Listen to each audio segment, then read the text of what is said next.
Paano i-convert ang eFund para maging load wallet for TPC loading?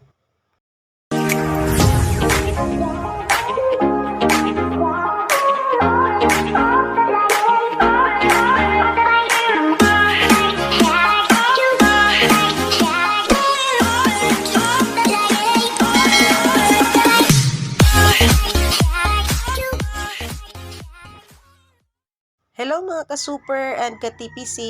So for today's upload is a short tutorial on how to convert a fund to load packet para gawin natin siyang load wallet.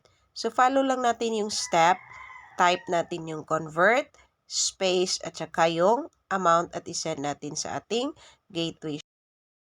Reminder lang po, meron siyang required 200 for fund conversion at 10 peso yung reduction every time na magka-convert tayo ng eFund. So, ayan, subukan nga natin na mag-convert. So, punta lang tayo sa ating messages. I-type lang natin yung convert, space, at saka yung amount na i-convert natin para maging load packet.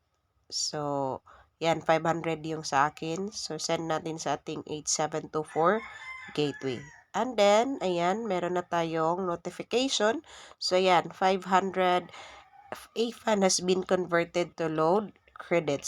So, pwede na natin siyang gawing load packet or load wallet at saka pwede nang ibenta or for personal use. So, ganyan lamang po kadali kung paano mag-convert ng eFund para gawing load packet. Sana po nakatulong, like and follow for more of these tutorials. Thank you! Bye-bye ka-super and ka-TPC!